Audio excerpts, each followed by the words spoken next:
good afternoon, good morning, good evening, depending upon where you are in the world. I want you to know that this is the beginning of our new podcast series, and this is Jonathan Taylor, and I'm here in downtown Huntington Beach on the pier, and we're going to bring to you, I think, a unique series of videos, a much better series of videos than you may have seen.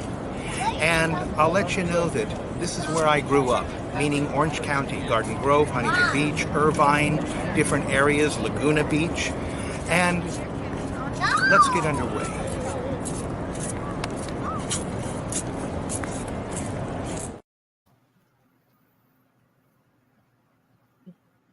To whoever's going to be watching down the road, but we were supposed to start about maybe 4 or 5 hours ago, but now back that we're finally here at my premiere podcast for KARLS Korner with my phenomenal friend that I met actually 3 years ago, Jonathan Taylor, who's now in Palm Springs, California. And he graciously accepted my invitation for my first podcast. So Jonathan, I welcome you. Well, thank you. Here. Good morning, good evening, good afternoon to everyone around the world, wherever you are. Yes. So How are you, my friend? I just found that like 30 minutes right before. Okay. Oh, great. How about you? On? Very good. What's going on? Well, you know me, I've always wanted to do this when we have our lunches. We were going to, why don't we put this on a podcast? And through the grace of God, right. And when I went what back would you like to to ask my other me? friend. What would you like to ask me? What do I like to ask you? You're a phenomenal, you have a heck of a past. Tell the people who you are. I'm a classical guitarist. If you want to know my music, type Jonathan Taylor guitar into Google. I've had 32 albums. I play this. I have this. I'm going to pull this to the side. Some of your music. Oh, look at that. I'm going to play it. Okay, go for it.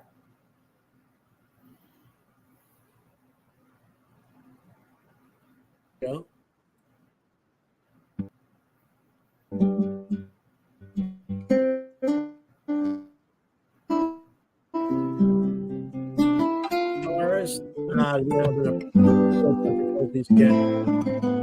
Yes. This is what you do. So tell the people about your background, how you got involved with it, and you are today.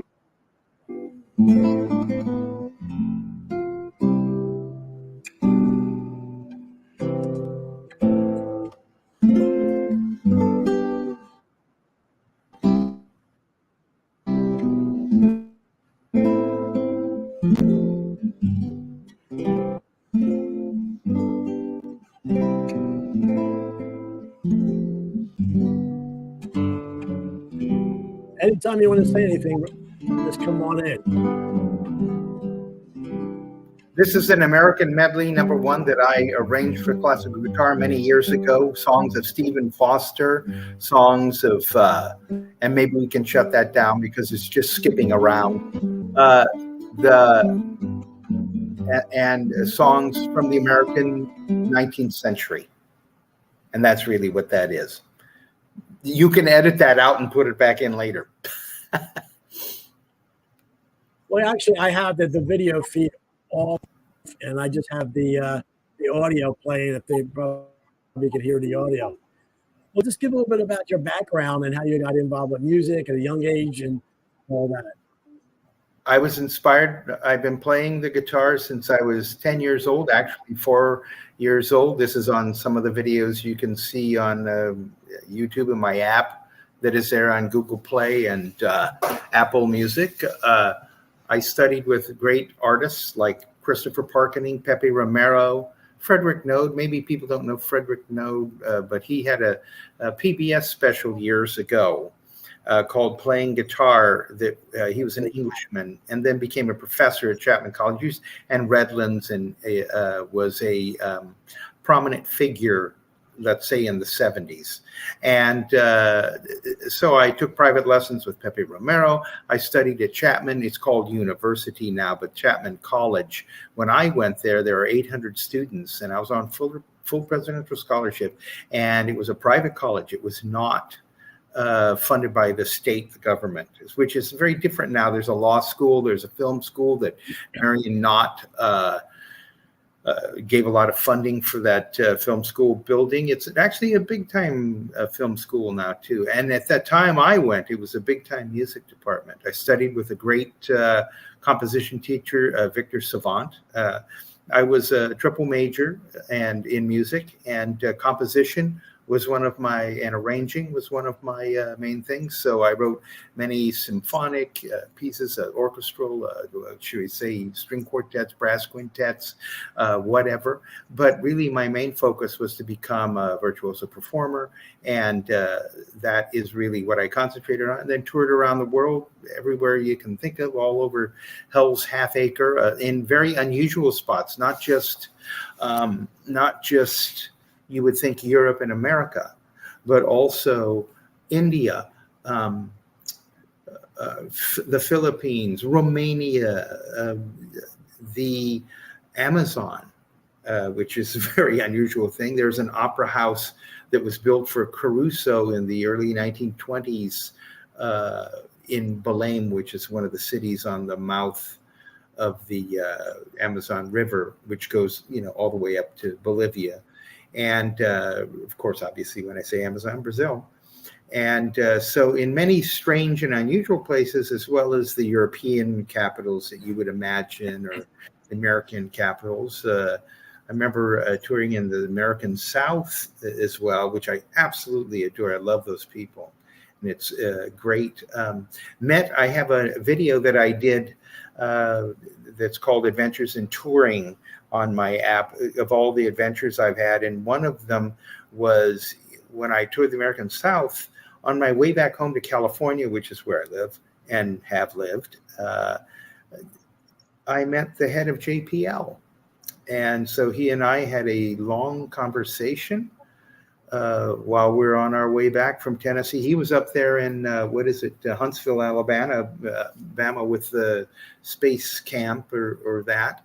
And I had a very interesting conversation because I told him basically that NASA had blown it after the moon missions. And what I meant was that they had not captured the imagination of the American people really after the adventure of the moon trip, because, sending probes out, it's great, it's wonderful. But on the other hand, I know why they didn't get their funding. Because we'd won the space race against the Russians. They were no longer a threat. And now men weren't going to the moon. As a matter of fact, like the third moon mission, they were losing viewership and it was becoming passé. And now, of course, we're going back to the moon with NASA and Elon Musk and Artemis 1, 2, 3, et cetera. Artemis 1's been there. So that's another podcast for another. That's another podcast for another time.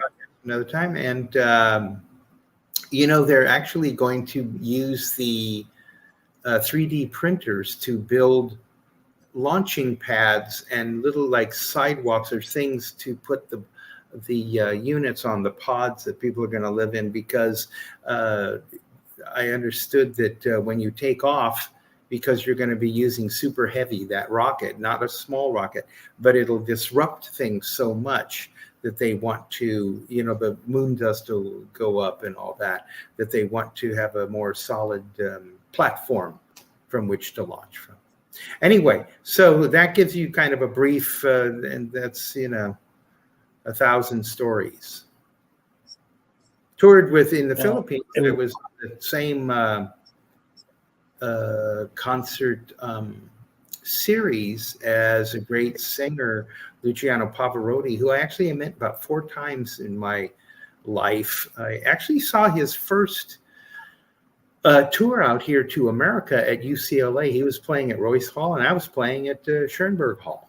And so I had met him, and it was just a wonderful singer, incredibly wonderful man too. And at that time, he was a lot smaller than what he ended up being. Just some adventures there in touring and he loved his Italian food, that's for sure. Yeah. Loved his Italian food, a great Italian. And at the time when I say I met him on his first American tour, it's because I go, well, at the time he would be touring the opera houses of his country, of Italy. he'd take that train and go back and forth. And then later, came to America and did, Covent Garden and that in England, other places. But I go, that was the beginnings of his career. He's actually wasn't singing opera. He was just doing a recital of, chansons and German lied and Italian operas and opera arias, I mean. So. Well, what got you? I know you say you have a fascinating when you were a young child with your mother and grandmother. And grandmother. Your grandmother. Grandmother was yes. a silent film.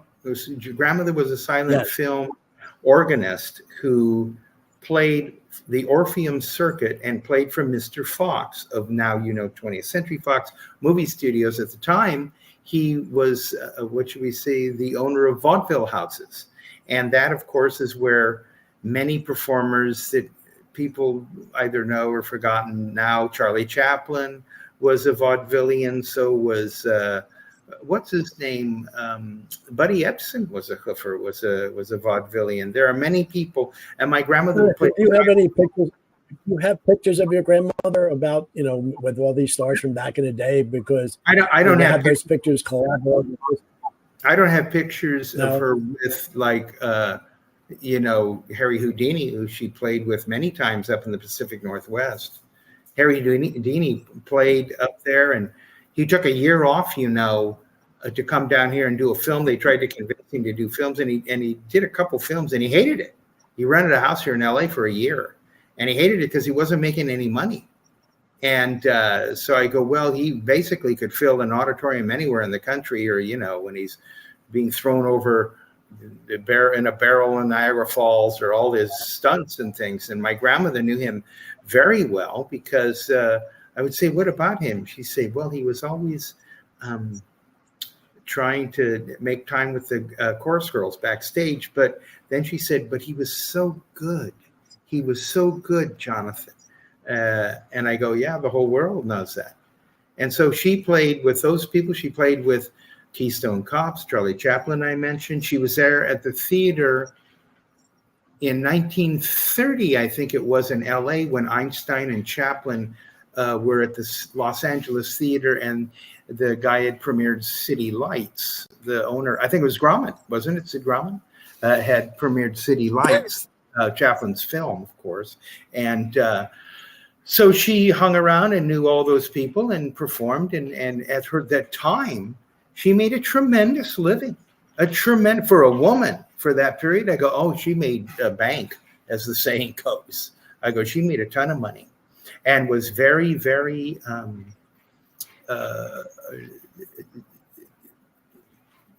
she was very cultured. And one time during the 20s, when my mother was in, my mother was born in 1920, so through 20 and 30, or Prohibition is after. We're talking 100 years. We're talking about 100 years ago now. Yeah. Well, Prohibition is after that, isn't it? Prohibition is 29, right? So after that. Prohibition wasn't Prohibition 20 to 33? Is that what it was? Okay. I don't know. I don't know. 20 to 33. But then why it was called the Roaring 20s, because they were all boozing and having a good time. Well, whenever Prohibition, economy was going great, everybody was having a good time, and then the factions saying the evil liquid, alcohol, beer, and all that. That right. But well, they tried to attribute it worse. They had tried to attribute the alcoholism was the only reason for men beating up their wives and committing violence. And I go, well. Most people I know that drink, they don't get violent. They just go to sleep. But, that's their, and I go, and they created the greatest crime wave in history. But but back to my grandmother, she was a very fine artist, a great virtuoso. I have a video of her at 100 at a birthday party I threw for her. And she was still, those crooked arthritic hands could still execute arpeggios magnificently. And I go, well, up to the day she died, she was still the same virtuoso she was when she was 16. And so when people say, how was I influenced? I go, well, I grew up hearing that in the background. So I'm sure it got imbued into me. It got, burnished into me in some fashion. So in our discussions a while back, you mentioned you wanted to go into pop music, but you had this desire to take this to a different level, correct? Yeah, that's true. And also, I wanted to be the real deal. I wanted to be an accomplished artist, not a pop player that just strummed around and did a few songs. When I heard Segovia, I realized the difficulty of the instrument and its capacity polyphonically. And so that's not to cast aspersions on pop people and that, but it's just that, it's a whole different level of playing. And in order to arrange the pieces that can cross over from different genres, one has to have the chops to do that. I can tell you that the hardest instrument, and remember this coming from a person who's written for every orchestra instrument that there is, I can tell you that to write for a string quartet is nothing in comparison to arranging for the classical guitar. And the reason I say that is the technical problems are massive. Also, it's the only orchestral instrument that's tuned in fourths, the guitar, where all the other orchestral instruments are tuned in thirds. And so you have all fourths. And see, that's something that I would see, something that I would never know because I'm not that musically inclined at how you just mentioned that, how they're tuned. So that's why you have the voicings that are so unusual and different. The voicings on the guitar, of course, are going to come off differently than they would on instruments tuned in thirds. So if you have a violin, which is usually playing one string, of course, they don't just do that, they play the other strings as well. But I used to train violinists when I was head of the Newport Institute of the Arts there many years ago. And they would say, how can you play so many double and triple stops? What is that? And I go, guitarists would call that a chord, a dyad, a triad, a tetrachord. Okay. And I'd say, well, that's the thing, isn't it?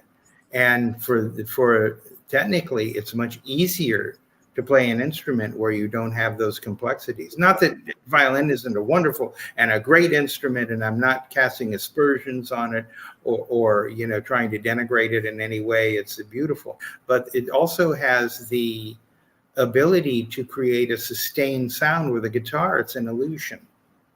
To be able to create a sustained sound, well, it's actually physically impossible. And what do I mean by that? Well, the minute you hit the note, just like the piano, it decays.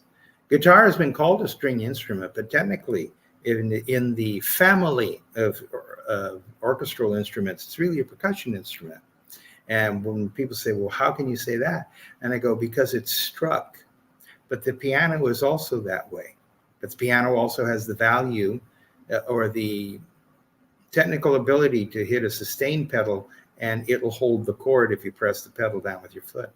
But the reason why it's considered in certain ways a percussion instrument is because it's struck just like a hammer is struck on a string with the piano or on a harpsichord plucked.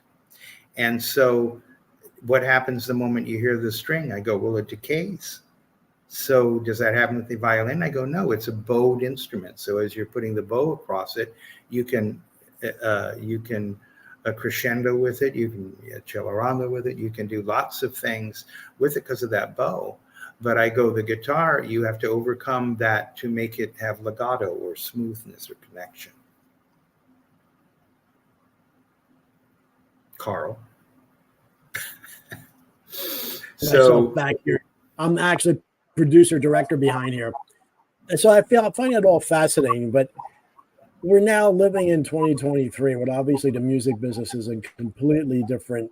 Very different when we grow up. We're a little bit different. I'm a little bit older than you. I just reached a big milestone. You're a little bit behind me, but we both grew up with a phenomenal era of all kind of music coming up with our parents, with the 40s and 50s, with Sinatra and all the big bands and all that, and then developing the rock, which classic rock, Motown. But where do you see yourself now with your background and your music? Now, you said a lot about the old way with having a record label, and then The really label know that, the label that has released my first album with them. I have 32 albums with different things at other times, but with them now are it's a compilation album that is called Guitar Chronicles and available on all the streaming services and that. But it has unique arrangements of, for instance, an orchestral adaptation of The Wizard of Oz. And then the American Medley, which you saw playing there, and the American Medley 1 and 2. There is also an adaptation I did of some of the themes from the Bond films. And then there's standard masterpieces like Sevilla and Leyenda. Sevilla is a classic guitar piece, which is actually originally written for piano. A lot of people don't know Albéniz never wrote for the guitar, even though everyone thinks he did. I go, well, all his pieces, Leyenda or Asturias, is a piano piece, and it was an adaptation. So many different pieces on that. A Bach double, which is originally a lute piece. And so many different styles, a couple jazz pieces on there. So it's 12 tracks. And so if you just typed in Jonathan Taylor Guitar Chronicles, you could find it on Spotify or Apple, whatever the streaming services you use, Pandora, etc. So Hit Lab is the label, but the distributorship is Warner Brothers. And I think they call them Warner Records now, not Warner Brothers. So that album is there. I have an app too that's in the Jonathan Taylor app, which has all sorts of videos, lessons, performances, interviews, many things. That's, if you go to Google Play or you go to Apple, just type in Jonathan Taylor, you'll see the app. It's free to download. There's all sorts of free stuff on there. And then there's member stuff too. So how has the reaction been? I know you were very excited when you first launched. Very good. It's very great. Yeah. What kind of reaction are you getting? I think I'm getting great reaction, and I'm working on it all the time with the app developers. Right. And now my question that I think I've the last 2 years now, you having any scheduled live performances? No, and I'm not interested. I'm not interested in doing that right now. I'm working with the recording. I'm just curiously why. Because my time is being taken up by arranging, by filming, by working the app, by collating other albums for the new record company that will be later released at whatever. And because there's only so many hours in the day. That's why. Okay. But you do eventually want to be out there doing some live shows. I'll go back on tour again sometime in the future. I don't know when that is. And then who would happen to be maybe your tour manager? You know what? That is up to Hit Lab, who's in charge of that. Well, I would love to come there and document that for you. You know that. I'm in charge of that. And I've never toured with you. I've never toured, Carl. I've always toured alone. Most instrumentalists or soloists like me tour alone. They don't have a big entourage. It's not Led Zeppelin. It's not a rock. I know you don't need roadies. Right. So it's a whole different world. So I can tell you that I've been some of the most harrowing places in the world. I always tell people, I walk down the streets of Calcutta at midnight, and people say, "Why'd you do that?" And I go, in order to strengthen my courage. So there's many stories related to those types of adventures. And to tour alone is very different than touring with other people. Now, were you always the solo act, or was anybody else on the bill? That's it. You were always by End of story. That's it. Yeah. Cool. Well, I just always find it fascinating with your background, with your grandmother's background. And anytime we've had our lunches in Huntington at a couple of our favorite spots, always, we'd always be like, oh my God, 3 hours have gone by. And we always said, we should put this on a podcast. I Yeah, think, thank God, the grace of God, we finally able to be on here. here it And I is. appreciate you being on my first one. And we're going to be the first of many. And, I like to do maybe a little bit more. I think maybe I know I can't edit in here. I could probably go back and then put some other pieces in here, some other pictures in here. So when you're Sure. mentioning things, I could. But I think, Right. you know, now you're right now in Palm Springs now, correct? Correct. And you're going to be going to different places. You're going to be where Yeah, in the yeah. next I'm in week or Palm two. Springs Maybe we right could. now, and I'm preparing repertoire, and that I can tell you that there's a video. Many of the places, what's interesting is a friend of mine, a musician friend of mine, turned me on to a Frank Sinatra thing about him in Palm Springs, and all those restaurants that he went to are still out here. The majority of them are, maybe a few aren't, and they're really fun. Pardon me? It wasn't him and Bob Hope, the one who really made Palm Springs into what it is. I'd As say like absolutely. their getaway from Los Angeles. He forced the club owners to get the Marx Brothers to be members of the club. He did all sorts of. He's an incredibly. Mr. Sinatra was a very generous, enlightened man. He really made it in, the Bobby Soxer thing, which is pre-rock and roll kind of. He was the originator of that type of phenomena. And when he got From Here to Eternity, that film, I go, that launched him super big.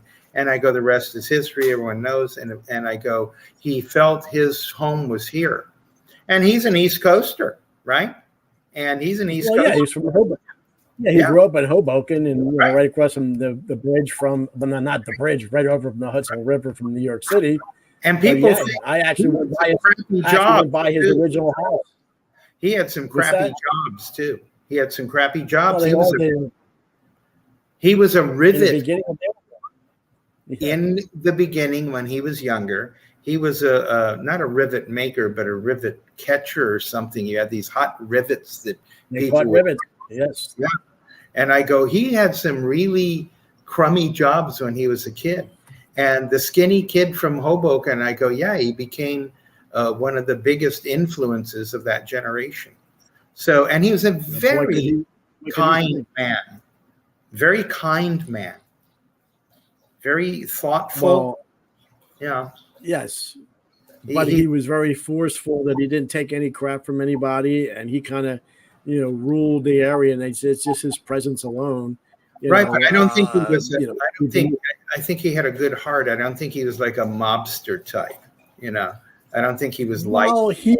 We all know that there were certain influencers that got him to certain spots, but that may be true. There. Right. That may be true. I don't know. I have no knowledge. In Vegas. Yeah. Well, I have no we could have another podcast about that with my background and knowing when you used to come in the Philadelphia area, play the old Latin Casino and then the casinos in Atlantic City. But the biggest one, when he was, the Rat Pack in Vegas, that with Sammy Davis playing, like he was appalled that realizing that after the show at the Sands, he had to go back to the special neighborhood where, they wouldn't allow him to having a room. So Frank just went to the general manager or the owner of the Sands and said, look, if he doesn't have a suite, not a room, a suite.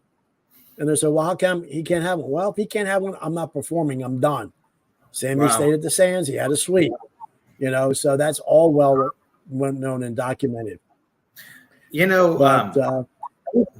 When you speak about Sammy Davis and his eye and that, and he had his auto accident, I always, what I always think about? I think about Peter Falk, because he also had an artificial eye. Yeah.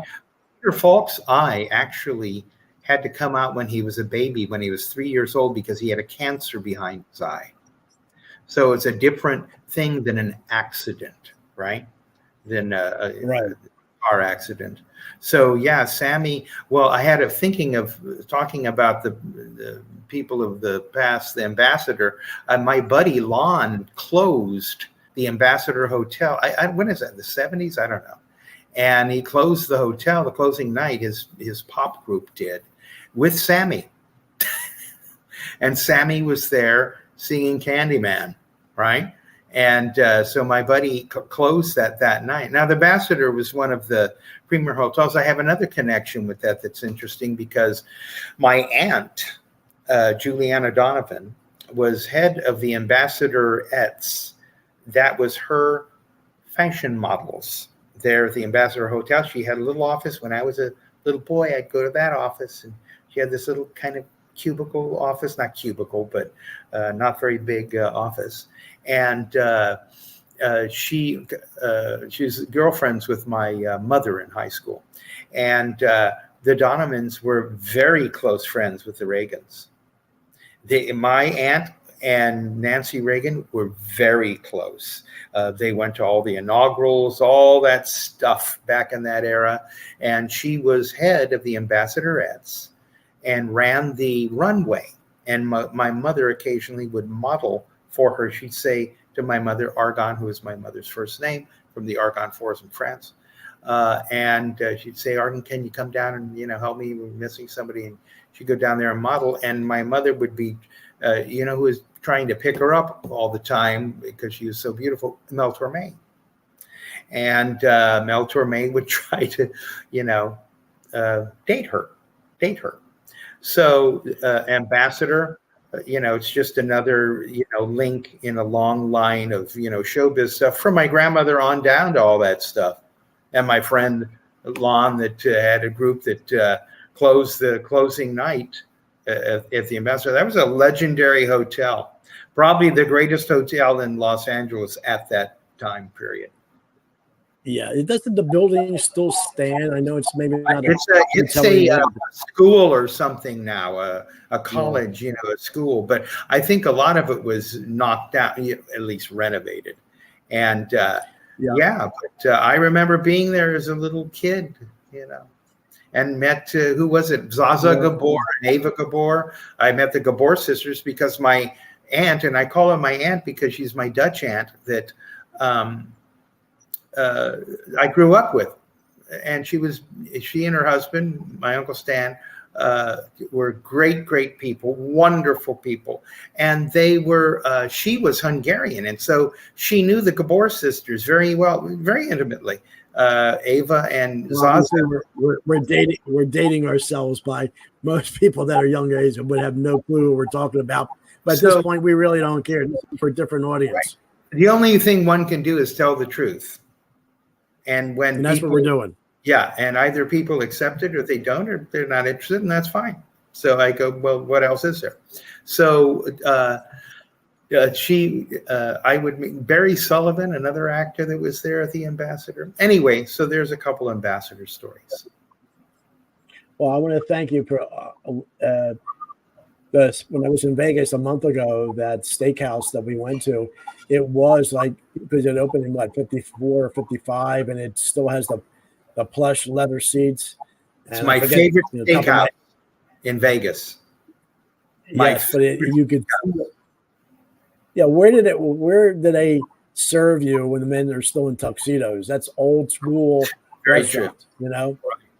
But and actually, the food wasn't really that bad. Now, I had the surf and turf, which, was over 100, but still try to go out anywhere and try to have a dinner like that. But it was interesting going into that place. Outside is a very nondescript building, but inside it looks like a crummy mall. It looks like a 70s mall or something. Yes. Mall. And I go, you go inside, it's magic. Yes. It's magic.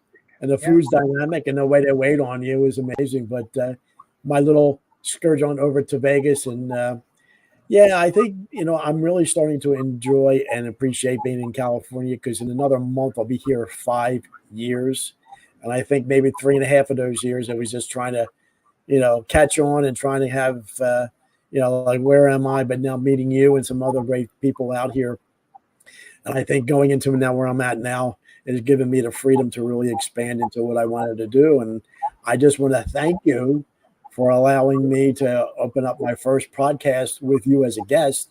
I'm sure we're going to have you down. We're going to have you again frequent guests, and because when we have our luncheons, they're 2, 3, sometimes 4 hours, and we're talking Absolutely. about everything. So, Two, but three. we'll have that on tape. Yes. Anything in some little final thoughts on this premiere edition, and maybe what we can look forward to maybe down the road. I'm wishing you good luck, and there are many topics and many things to discuss. History. I never get into politics. And the reason why I never get into politics is because everyone has their own political opinion, and I think it's very divisive. And but the purpose of my life is to bring beauty through music to all people, regardless of their location or political views or whatever. And I think that as time goes on here, I'm going to be bringing new and different arrangements. I have many stories to talk about with the Wizard of Oz adaptation for the classical guitar, which has never been done before. That is a major kind of magnum opus, and the reason why is it's not just stringing together some of the tunes, even though that's partly what it is too, that it is expressing those in a complete manner. And there are so many stories of the Wizard of Oz, and next time we'll start with those. Well, so probably in the next week or two, we'll have another edition of Karl's Korner with Jonathan again, and we could highlight that whole one. That'll be fantastic. Okay, great. I'm sure, other than that, you could have many, many more down the road, and I think really educate our audience on what you do and how you do it, but background too. So thank you. Well, Jonathan, good luck. I can't thank you enough. Okay, and you have a wonderful rest of your week. Yes, okay, and hang around. Don't leave right away. So, because when this records, so I'm going to thank you again for everybody.